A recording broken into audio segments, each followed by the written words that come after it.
Students, welcome to science with station. Students, जैसा कि आप सभी को पता है, हम लोग क्लास 9th साइंस के चैप्टर 5 को डिस्कस कर रहे हैं, that is the fundamental unit of life. Okay, इसमें हम लोग सेल ऑर्गेनेलिज को डिस्कस कर रहे हैं, जिसमें हम लोगों ने अब तक 4 सेल ऑर्गेनेलिज को डिस्कस कर लिया है, that is endoplasmic reticulum, Golgi apparatus, mitochondria and previous lecture में हम लोगों ने क्लोरोप्लास्ट को डिस्कस किया था, है ना। आज के इस पार्टिकुलर लेक्चर में हम लास्ट सेल ऑर्गेनेलिज को डिस्कस करेंगे, that is vacuole and lysosome. Okay, हमने इससे पहले के लेक्चर में एक एनालॉजी से कंसिडर किया था सेल ऑर्गेनेलिज को, जिसमें हम लोगों ने देखा था कि सेल के पास एक कंट्रोल सिस्टम भी होता है, दैट इज़ द न्यूक्लियस, है ना। उसके बाद फिर हम लोगों ने देखा था कि एंडोप्लाज्मिक रेटिकुलम जो कि एक फैक्ट्री की तरह फंक्शन करता है सेल में, गोल्जी एपरेटस है जो कि एक ट्रांसपोर्टर का काम करता है, फिर माइटोकॉन्ड्रिया जो कि power house of the cell कहते हैं, जिसे chloroplast kitchen of the cell कहा जाता है इसे, है ना। तो आज जो हम बात करने वाले हैं vacuole and lysosome, they act as waste disposal system. ये एक्सक्रीटरी सिस्टम आप लोग को पता होगा, एक्सक्रीटरी सिस्टम हमारी बॉडी में होता है, डाइजेस्टिव सिस्टम हमारी बॉडी में होता है, उन्हीं की तरह ये दोनों फंक्शन करते हैं, ठीक है। तो आज हम लोग इसके स्ट्रक्चर एंड फंक्शंस को देखने वाले हैं। Okay, so let's start. तो फर्स्ट ऑफ ऑल हम वैक्यूल की बात करते हैं। वैक्यूल ये जो टर्म है, इसका मीनिंग होता है एम्प्टी स्पेस। ओके, इसका मीनिंग होता है खाली जगह यानी empty space. It is a membrane bound cell organelle, single membranous cell organelle है ये, जो कि साइटोप्लाज्म में प्रेजेंट होता है of animal and plant cells. ये एनिमल सेल्स में भी पाया जाता है, प्लांट सेल्स में भी पाया जाता है, बट बेसिकली ये प्लांट सेल में पाया जाता है ना। एनिमल सेल्स में ये बहुत ही स्मॉल होता है। एनिमल सेल्स में वैक्यूल प्रेजेंट होता है, बट उसका कोई मेजर फंक्शन नहीं होता है, बट प्लांट सेल्स के लिए ये बहुत इंपॉर्टेंट होता है, ठीक है। प्लांट सेल्स में वैक्यूल्स का एक बहुत बड़ा रोल होता है ना। They are filled with watery fluid containing various substances. ये एक मेम्ब्रेन बाउंड सेल ऑर्गेनेली है जो फ्लूइड से फिल्ड होता है और उसके अंदर बहुत सारे वेरियस सब्सटेंसेस प्रेजेंट होते हैं। जैसे कि प्रीवियस लेक्चर में जब हम लोगों ने क्लोरोप्लास्ट को देखा था, तो उसमें हमने देखा था कि क्रोमोप्लास्ट होते हैं जिसमें पिगमेंट प्रेजेंट होता है ना, कैरोटीनाइड्स पिगमेंट प्रेजेंट होता है, क्लोरोप्लास्ट में क्लोरोफिल पिगमेंट प्रेजेंट होता है। उसी तरह से ये जो वैक्यूल्स है, इसमें भी एक पिगमेंट पाया जाता है एंथोसायनिन, जो रेड कलर प्रोवाइड करता है फ्रूट्स को, फ्लावर्स को रेड पर्पल कलर प्रोवाइड करता है। ओके, तो इसमें बहुत सारे सब्सटेंसेस प्रेजेंट होते हैं, एंजाइम्स प्रेजेंट होते हैं डाइजेस्ट करने वाले, पिगमेंट्स भी प्रेजेंट होता है, और भी बहुत सारे सब्सटेंसेस जो कि प्लांट सेल्स की रिक्वायरमेंट होती है, वो सारे सब्सटेंस इसमें प्रेजेंट होते हैं। बेसिकली वाटर प्रेजेंट होता है जो कि प्लांट सेल्स के लिए बहुत ही ज़्यादा इम्पोर्टेंट होता है, ठीक है। फर्स्ट ऑफ ऑल इसे प्रोटोजोआ में देखा गया था। इन 1776 में एक स्पेलेंजेनी नाम के एक साइंटिस्ट थे जिन्होंने इसे प्रोटोजोआ में ऑब्जर्व किया था, और उन्होंने इसे स्टार्स का नाम दिया था, स्टार्स कहा था। ओके, कॉन्ट्रैक्टाइल वैक्यूल्स को जब उन्होंने ऑब्जर्व किया था तो उस टाइम में उन्होंने इसे स्टार्स कहा था। फिर एक 1841 में फिर एक अदर साइंटिस्ट आए, डुजार्डिन, जिन्होंने ऑब्जर्व किया तो उसे एक नया नाम दिया वैक्यूल। ओके, तो ये वैक्यूल टर्म किसने दिया? डुजार्डिन ने 1841 में। Okay, they are specialized lysosomes as they help in storage and disposal of various substances necessary or unnecessary for cells। ये लाइसोसोम्स की तरह बिहेव करता है। इसका जो फंक्शन है, इसका जो स्ट्रक्चर है, वो लाइसोसोम से रिजेंबल करता है। एनिमल सेल्स में लाइसोसोम्स पाया जाता है ना। जब हमने animal cells and plant cells में डिफ्रेंशिएशन किया था, तो हम लोगों ने देखा था कि एनिमल सेल्स में कौन कौन से सेल ऑर्गेनेलिज होते हैं, प्लांट सेल्स में कौन कौन से सेल ऑर्गेनेलिज होते हैं।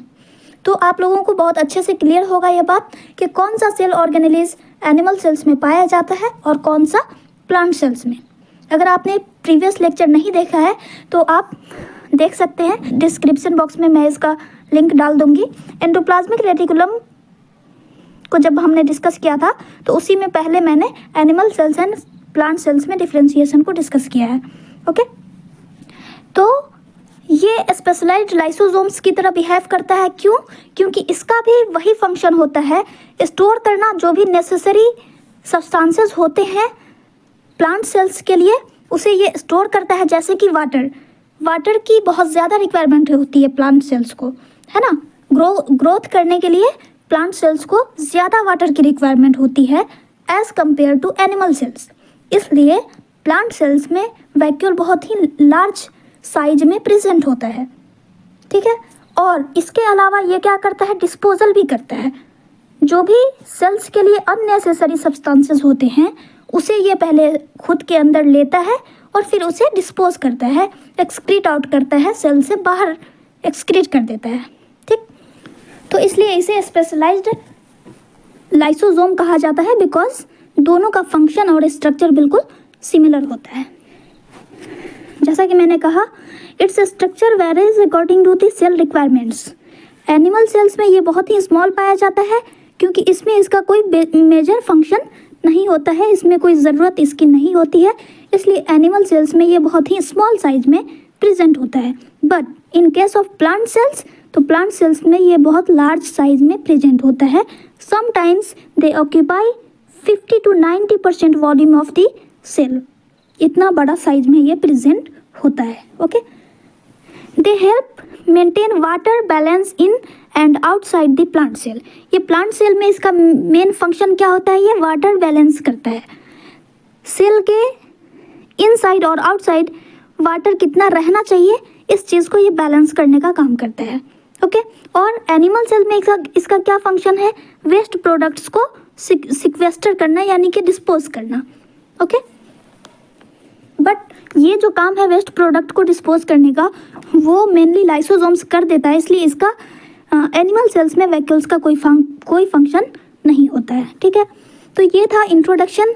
अब आइए इसके स्ट्रक्चर की बात कर लेते हैं। तो जनरली वैक्यूल्स में दो कंपार्टमेंट होते हैं, एक इसका आउटर मेम्ब्रेन होता है, जैसा कि आप यहाँ पे इस फिगर में देख सकते हैं, और इसके अंदर के कंटेंट को, जो सॉल्यूशन होता है जिसमें वाटर प्रेजेंट होते हैं और बहुत सारे सब्सटेंसेस प्रेजेंट होते हैं, ये दो कंपार्टमेंट होता है वैक्यूल्स में, ठीक है। इस आउटर मेम्ब्रेन को टोनोप्लास्ट कहा जाता है। ये जो आउटर मेम्ब्रेन है इसे टोनोप्लास्ट कहा जाता है, और अंदर जो सॉल्यूशन बना है उस सॉल्यूशन को, है ना, क्योंकि इसमें वाटर भी प्रेजेंट है, तो वाटर प्लस सब्सटेंसेस मिल करके सॉल्यूशन बनाते हैं, उस सॉल्यूशन को सेल सैप कहा जाता है, ठीक है। अब टोनोप्लास्ट के बारे में और बात कर लेते हैं। तो टोनोप्लास्ट, इसे हम डिफाइन कैसे करेंगे, the membrane surrounding the vacuole is called tonoplast. Okay, ये जो टर्म है tonoplast, it was given by De Vries in 1885 में डी व्रीज ने इसे ये टोनोप्लास्ट टर्म दिया था। वैक्यूलर मेम्ब्रेन को टोनोप्लास्ट किसने कहा था, डी व्रीज ने कहा था। Okay, they are composed of phospholipids. जैसा कि हम लोग स्टार्टिंग से देखते आ रहे हैं, जो भी मेम्ब्रेन है, जैसा कि सेल मेम्ब्रेन, वो फॉस्फोलिपिड्स के बने हुए होते हैं। न्यूक्लियर मेम्ब्रेन वो भी फॉस्फोलिपिड का बना हुआ होता है। तो जितने भी सेल और सेल ऑर्गेनेल्स के जो मेम्ब्रेन होते हैं वो बेसिकली फॉस्फोलिपिड्स के ही बने हुए होते हैं, ठीक है। टोनोप्लास्ट, ये जो मेम्ब्रेन है वैक्यूलर मेम्ब्रेन, उसमें एक प्रोटीन पाया जाता है जिसे हम कहते हैं एक्वापोरिन्स। ओके, बिकॉज इसमें वाटर फिल्ड होता है, इसलिए इस प्रोटीन का नाम है एक्वापोरिन। एक्वा मीन्स होता है वाटर, और पोरिन यानी कि पोर लाइक स्ट्रक्चर होता है, जो कि एक चैनल प्रोवाइड करता है वाटर के फ्लो को मेंटेन करने के लिए, कंट्रोल करने के लिए, इन एंड आउट करने के लिए एक चैनल का काम करता है ये प्रोटीन, ठीक है। तो इसका नाम है एक्वापोरिन। ओके, तो इस बात को आप लोग याद रखेंगे कि टोनोप्लास्ट वैक्यूलर मेम्ब्रेन को कहा जाता है जिसमें एक प्रोटीन पाया जाता है जिसका नाम है aquaporins, that control the flow of water into and out of the vacuole. जैसा कि मैंने कहा, it regulates the movement of ions around the cell. ये आयंस को इन एंड आउट करने के परमिशन देता है, ठीक है। And isolate materials that might be harmful और थ्रेट टू अ सेल। इसके अलावा स्टोनोप्लास्ट का और क्या काम है, ये आइसोलेट करता है उन मटेरियल्स को जो कि सेल के लिए हार्मफुल होते हैं, ठीक है। नेक्स्ट स्ट्रक्चर है सेल सेप। तो cell sap, the liquid inside the large vacuole filled with various substances is called cell sap, ठीक है। लिक्विड, ये जो वाटर इसमें फिल्ड होता है, उस वाटर और वेरियस सब्सटेंसेस से मिल करके जो इसमें सॉल्यूशन बनता है, उस सॉल्यूशन को सेल सेप कहा जाता है, ओके। अब इसमें क्या क्या प्रेजेंट होते हैं, तो इसमें बहुत सारे डाइजेस्टिव एंजाइम्स प्रेजेंट होते हैं, मिनरल्स प्रेजेंट होते हैं जो कि प्लांट्स के लिए ज़रूरी हैं, वाटर प्रेजेंट होता है, बहुत सारे प्रोटीन्स प्रेजेंट होते हैं, लिपिड्स और भी बहुत सारी चीज़ें प्रेजेंट होती हैं, ठीक है। It serves as the storage of materials. ये वैक्यूल, ये जो है वो किसकी तरह एक्ट करता है, स्टोरेज सिस्टम की तरह, है ना, जो कि बहुत सारे मटेरियल्स को स्टोर करने का काम करता है। एंड प्रोवाइड्स मैकेनिकल सपोर्ट, ठीक। तो ये था वैक्यूल का स्ट्रक्चर। आउटर मेम्ब्रेन जो होती है उसे टोनोप्लास्ट कहते हैं और अंदर के कंटेंट को सेल सेप कहा जाता है, ठीक है। बस इतना ही है वैक्यूल में, और कुछ है नहीं इसमें। तो अब आइए इसके फंक्शन को देख लेते हैं। सबसे पहला function, it stores nutrients and water on which a cell can rely for its survival. जो कि किसी सेल को जिंदा रहने के लिए जो ज़रूरी सब्सटेंसेस होते हैं, जो कि मटेरियल ऑफ इम्पोर्टेंस कहे जाते हैं, उसे ये स्टोर करने का काम करता है, पहला function. Second, they also store the waste products. ये न्यूट्रिएंट्स एंड वाटर को तो स्टोर करता ही है, उसके अलावा जो वेस्ट मटेरियल्स होते हैं उन्हें भी स्टोर करता है और सेल को कंटेमिनेशन से प्रोटेक्ट करता है। क्योंकि जो भी वेस्ट प्रोडक्ट्स हैं वो सेल में रहेंगे तो सेल को डैमेज कर सकते हैं, तो ये क्या करता है, अपने अंदर ले लेता है, अपने अंदर स्टोर कर लेता है और सेल को उससे प्रोटेक्ट कर लेता है। Third function, it maintains the turgidity and rigidity of the plant cell by maintaining water balance. Cell, किसी एक पर्टिकुलर सेल में कितना ज़्यादा अमाउंट चाहिए वाटर का, उस चीज़ को ये कंट्रोल करने का काम करता है, उस चीज़ को ये मेंटेन करता है। फोर्थ फंक्शन की बात करें, it maintains the pH of the cell. Students, cell का किसी भी पार्टिकुलर थिंग्स का एक पीएच होता है, पीएच स्केल होता है, जिससे हमें ये पता चलता है कि कोई भी कंटेंट, कोई भी सब्सटेंस एसिडिक है या बेसिक है, ठीक है। ये अभी आप नेक्स्ट क्लास में पढ़ोगे, अभी बस आप इतना समझो कि ये वैक्यूल का एक काम होता है पीएच लेवल को मेंटेन करना and provide acidic environment for proper functioning, ठीक है। जब सेल का एनवायरनमेंट एसिडिक होता है तो कोई भी एंजाइम्स अच्छे से फंक्शन परफॉर्म करते हैं। तो इसका ये फंक्शन है कि ये पीएच को मेंटेन करके रखता है, सेल के इंटरनल एनवायरनमेंट को एसिडिक बना करके रखता है, ताकि उनमें जो कंटेंट है वो अच्छे से फंक्शन कर सकें, ठीक है। फिफ्थ फंक्शन क्या है, it allows plants to support structures. ये स्ट्रक्चर प्रोवाइड करता है, स्ट्रक्चरल सपोर्ट प्रोवाइड करता है प्लांट सेल्स को, okay. Last function, vacuole intakes the waste materials through endocytosis. Endocytosis एक प्रोसेस होती है जिसके थ्रू किसी भी मटेरियल को सेल के अंदर लिया जाता है, और एक्सोसाइटोसिस जस्ट इसके अपोजिट प्रोसेस होती है जिसमें एक्सक्रीट आउट किया जाता है किसी भी सब्सटेंसेस को। तो ये एंडोसाइटोसिस एंड एक्सोसाइटोसिस में भी इम्पोर्टेंट रोल प्ले करता है, ठीक है। तो ये था इम्पोर्टेंट फंक्शन, ओके। अब आइए लाइसोसोम की बात करते हैं। Lysosomes are membrane bound cell organelles found in animal cells. अभी जो हमने बात किया वो प्लांट सेल्स का कंपोनेंट था, प्लांट सेल्स में पाया जाता है। आप कह सकते हो कि वो प्लांट सेल्स का लाइसोसोम था, ठीक है। अब हम लोग एनिमल सेल्स के वेस्ट डिस्पोजल सिस्टम की बात करते हैं। इससे पहले जो हमने बात किया वो प्लांट सेल्स का डिस्पोजल सिस्टम था, है ना। अब आइए हम लोग लाइसोसोम, जो कि एनिमल सेल्स का एक्सक्रीटरी सिस्टम है, उसकी बात करते हैं। तो लाइसोसोम, ये जो वर्ड है, ये दो वर्ड से मिलकर के बना हुआ है, लाइसो एंड सोमा, है ना। लाइसो मीन्स होता है लाइसिस या ब्रेक डाउन, किसी भी चीज़ को टुकड़े करना, तोड़ना, उसका डिग्रेडेशन करना, ठीक है। एंड सोमा मीन्स होता है बॉडी। तो ऐसी बॉडी जो किसी चीज़ का ब्रेक डाउन करती है, जो किसी चीज़ को तोड़ती है, नष्ट करती है, उसका नाम है लाइसोसोम, ठीक है। Hence the word lysosome means body that lysis. Okay, discovery किसने की थी? क्रिश्चियन डी डवे एक साइंटिस्ट थे, उन्होंने 1974 में लाइसोसोम को डिस्कवर किया था। Okay, they are spherical vesicles that contain hydrolytic enzymes capable of breaking down all types of biological substances. Students, ये आप स्ट्रक्चर देख रहे हो, ये स्फेरिकल वेसिकल्स है जो बहुत सारे एंजाइम्स को कंटेन करता है। और इस एंजाइम्स का क्या काम होता है? किसी भी सब्सटेंस को ब्रेक डाउन करना, तोड़ना, ठीक है, उसका डिग्रेडेशन करना। All types of biological substances, चाहे वो डीएनए हो, चाहे वो कोई भी प्रोटीन्स हो, किसी भी टाइप का लिपिड्स है, ये सारी चीज़ों को डिग्रेड करने की इसमें कैपेबिलिटी होती है। इसमें इतने टाइप्स के एंजाइम्स पाए जाते हैं जो किसी भी बायोलॉजिकल सब्सटेंसेस के ब्रेक डाउन करने के लिए कैपेबल होते हैं, ठीक है। It functions as the digestive system of the cell, because ये किसी भी चीज़ों को डिग्रेड करता है, ब्रेक डाउन करता है, उसे ख़त्म करता है, इसलिए इसे हम digestive system of the cell भी कह सकते हैं। ओके, इसके अलावा इसके और भी नाम है, आइए देखते हैं। It is known as the waste disposal system of the cell, because ये वेस्ट मटेरियल्स को सेल में जो भी अनयूज्ड चीज़ें होती हैं, जो भी चीज़ें यूज़ हो जाती हैं, जो किसी सेल के लिए गार्बेज बन जाता है, वेस्ट मटेरियल बन जाता है, उसे ये क्या करता है? अपने अंदर लेता है और फिर उसका एंजाइम्स की हेल्प से डिग्रेडेशन कर देता है, उसका खात्मा कर देता है। इसी वजह से, इसी प्रॉपर्टी की वजह से लाइसोसोम को वेस्ट डिस्पोजल सिस्टम कहा जाता है, ठीक है। It is also known as suicide bag of the cell.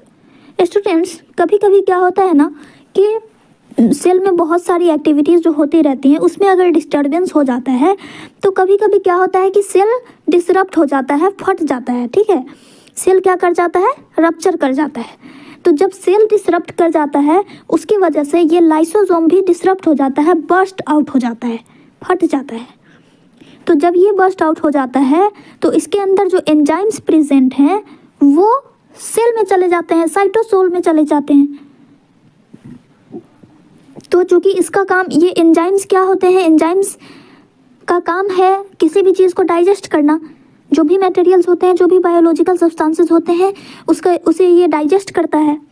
तो जब ये सेल में चला जाता है, ये सारे कंटेंट इसके जब बाहर आ जाते हैं, ये सारे एंजाइम्स जब सेल में चले जाते हैं तो ये अपने ही सेल को खाने लगता है, जिसकी वजह से सेल की डेथ हो जाती है। इसी कारण से लाइसोसोम को suicide bag of the cell कहा जाता है। Okay, in their simplest form lysosomes are visualized as dense spherical vacuoles. Lysosome को इसे जब सिंपलेस्ट फॉर्म में देखा जाता है तो ये वैक्यूल्स की तरह दिखाई देता है। जब हमने वैक्यूल्स की बात की थी अभी तो हमने क्या देखा था कि वो स्पेशलाइज्ड लाइसोसोम की तरह एक्ट करता है। उसी तरह से लाइसोसोम भी वैक्यूल्स की तरह एक्ट करता है, वैक्यूल्स की तरह दिखाई देता है, ठीक है। इसके फॉर्मेशन की बात करें, कैसे फॉर्मेशन होता है लाइसोसोम का, तो जब हमने गोल्जी एपैरेटस की बात की थी स्टूडेंट्स, तो हमने क्या देखा था कि गोल्जी एपैरेटस से कुछ ट्रांसपोर्ट वेसिकल्स का फॉर्मेशन होता है ना।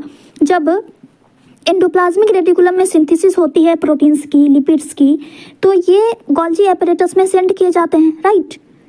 गोल्जी एपैरेटस में जब सेंड किया जाता है तो फिर यहाँ से उसका एक्सपोर्टेशन होता है, ट्रांसपोर्टेशन होता है, किसके थ्रू? वेसिकल्स के थ्रू, छोटे छोटे वेसिकल्स के थ्रू, जिसे हम कहते हैं ट्रांसपोर्ट वेसिकल्स, ठीक है। तो इसी ट्रांसपोर्ट वेसिकल्स के फ्यूजन से लाइसोसोम का फॉर्मेशन होता है। यही वेसिकल्स जब एक दूसरे से फ्यूज कर जाते हैं, फ्यूज करने का मतलब कि एक दूसरे से टकरा करके मिल जाना, बड़ा हो जाना, ये दोनों फ्यूज हो गए तो अब ये इतना बड़ा सेल हो जाएगा, इतना बड़ा वेसिकल्स बन जाएगा।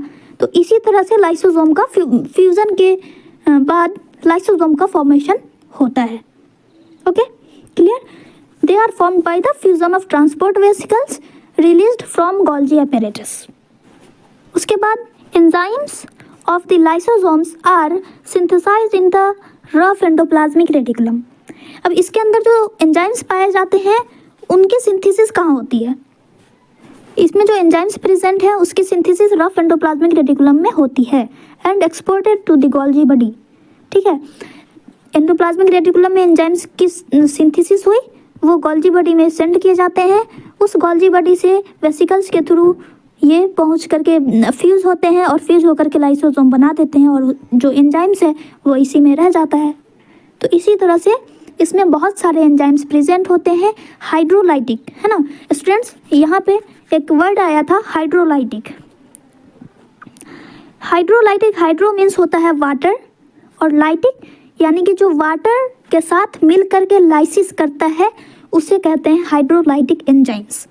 ठीक है, तो ऐसे एंजाइम्स की सिंथेसिस, जो भी एंजाइम्स लाइसोसोम में प्रेजेंट होते हैं उनकी सिंथेसिस रफ एंडोप्लाज्मिक रेटिकुलम में होती है। साइज की बात करें तो इसका साइज 0.1 माइक्रोमीटर से 1.2 माइक्रोमीटर तक होता है। ठीक है, वैक्यूल्स के साइज की बात हमने नहीं की थी बिकॉज उसका साइज वेरी करता रहता है, जैसे रिक्वायरमेंट होती है सेल की उसके अकॉर्डिंग उसका साइज होता है। ठीक है, वो अप टू 40 माइक्रोमीटर तक हम कह सकते हैं कि वैक्यूल्स का साइज होता है 40 micrometer. In plant cells the role of lysosome is undertaken by vacuoles. Plant cells में लाइसोसोम नहीं पाया जाता है, उसमें एब्सेंट होता है। उसमें लाइसोसोम का फंक्शन कौन परफॉर्म करता है? तो ये वैक्यूल्स करते हैं, है ना। लाइसोसोम का मेन फंक्शन क्या है? वेस्ट मटेरियल को डिस्पोज करना। जो भी सेल में ऐसे सब्सटेंसेस हैं जो कि सेल के लिए अब ज़रूरी नहीं है, ठीक है, जो कि सेल के लिए अब गार्बेज बन गए हैं, वेस्ट मटेरियल बन गए हैं, वैसे सब्सटेंसेस को ये स्टोर करता है और उसे एंजाइम्स की हेल्प से डाइजेस्ट करता है, ख़त्म कर देता है। या फिर कोई ऐसे ओल्ड सेल्स जो अब नॉन फंक्शनल हो गए हैं, कोई भी सेल ऑर्गेनेलिज हो या सेल हो, उसे ये डाइजेस्ट करता है, ख़त्म करता है। एक तरह से कहो तो ये सेल को क्लीन करने का काम करता है।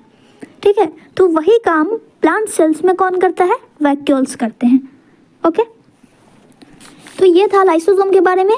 अच्छा, स्ट्रक्चर की अगर हम बात करें तो लाइसोसोम के स्ट्रक्चर में भी दो चीज़ें हमें देखने को मिल रही है। एक तो कि आउटर मेम्ब्रेन होता है जिसे हम कहते हैं लाइसोसोमल मेम्ब्रेन। ठीक है, लाइसोसोमल मेम्ब्रेन, इसका कोई अदर नाम नहीं है, लाइसोसोम का मेम्ब्रेन है इसलिए इसका नाम है लाइसोसोमल मेम्ब्रेन। ओके, जैसे कि न्यूक्लियस का मेम्ब्रेन होता है तो उसे हम क्या कहते हैं? Nuclear membrane. उसी तरह से लाइसोसोम के मेम्ब्रेन को लाइसोसोमल मेम्ब्रेन कहेंगे। The membrane surrounding the lysosome is called lysosomal membrane. Okay, इसके अंदर जो कंटेंट भरा हुआ है जिसमें एंजाइम्स प्रेजेंट है उस कंटेंट को ल्यूमेन कहा जाता है। The area with in the lysosomal membrane is called the lumen which contains variety of degradative enzymes.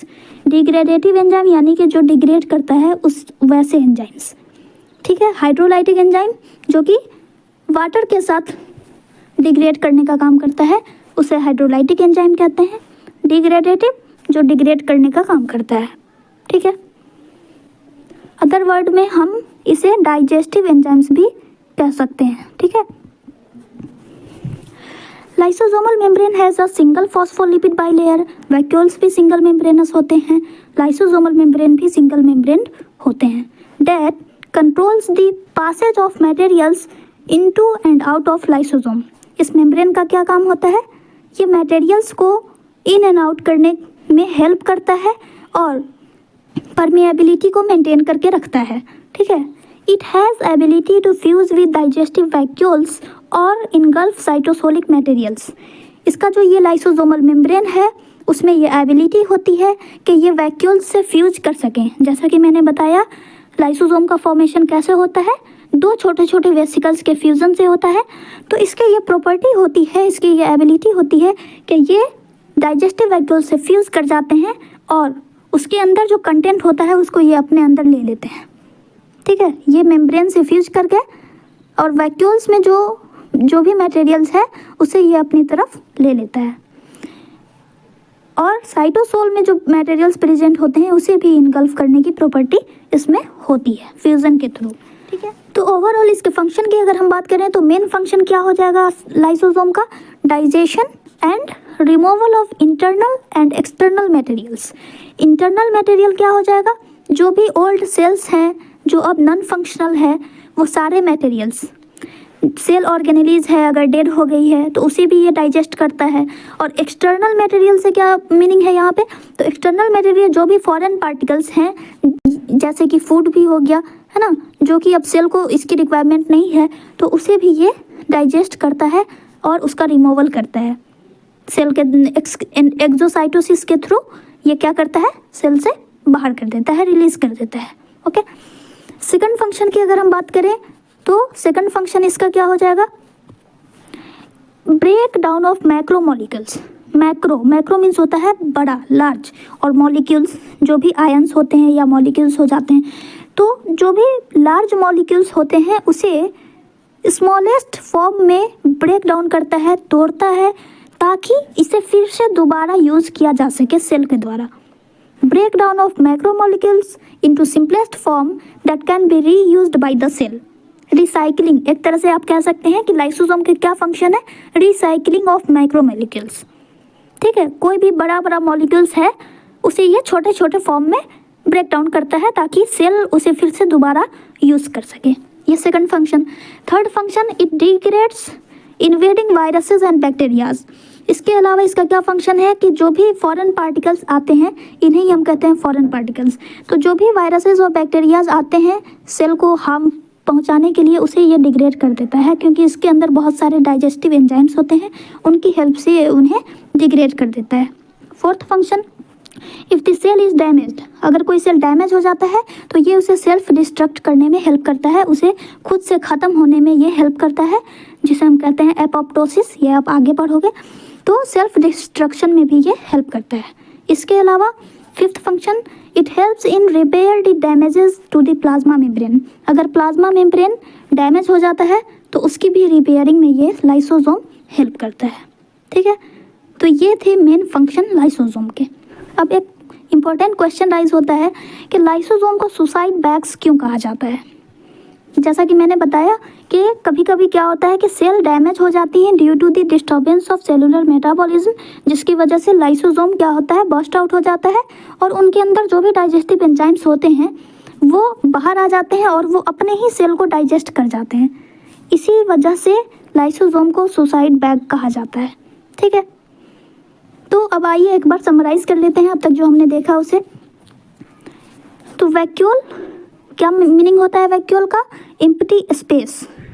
ठीक है, लाइसोसोम की बात करें तो लाइसोसोम इस वर्ड का क्या मीनिंग होता है, बॉडी दैट लाइसेस, वैसी बॉडी जो कि ब्रेक डाउन करती है। डिस्कवरी किसने की थी वैक्यूल की, स्पेलेंजीनी ने 1776 में। एंड लाइसोसोम की डिस्कवरी किसने की थी, क्रिश्चियन डी डवे ने 1974 में। Vacuoles are mainly found in plant cells. Lysosomes are mainly found in animal cells. Vacuoles are specialized lysosome, but lysosome are specialized vacuoles. Size की बात करें तो वेरीज करता रहता है, 40 माइक्रोमीटर तक इसका साइज हो सकता है। लाइसोसोम का साइज 0.1 माइक्रोमीटर से 1.2 माइक्रोमीटर तक होता है। वैक्यूल्स भी सिंगल मेम्ब्रेनस सेल ऑर्गेनेल्स है, लाइसोसोम भी सिंगल मेम्ब्रेनस सेल ऑर्गेनेल्स है। ओके, वैक्यूल्स के मेम्ब्रेन को एक टर्म दिया गया है टोनोप्लास्ट, एंड लाइसोसोम के मेम्ब्रेन को लाइसोसोमल मेम्ब्रेन कहा जाता है।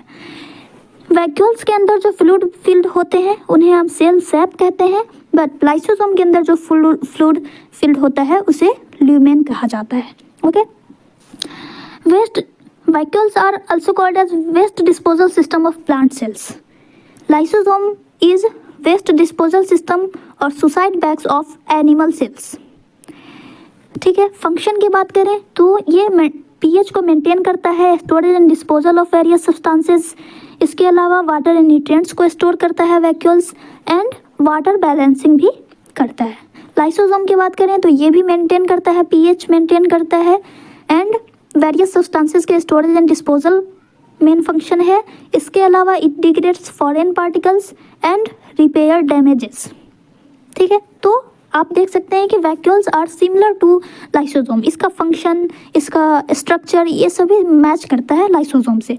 ठीक है, तो ये था ओवरऑल सेल ऑर्गेनेल्स। आज ख़त्म होता है सेल ऑर्गेनेल्स। नेक्स्ट लेक्चर में हम लोग सेल डिवीज़न पढ़ेंगे और सेल डिवीज़न के साथ ही हमारा ये चैप्टर ख़त्म हो जाएगा। ओके, तो फ्रेंड्स लेक्चर अगर अच्छा लगा, आपको समझ में आया तो लाइक एंड शेयर कर दीजिएगा। Okay, thank you everyone.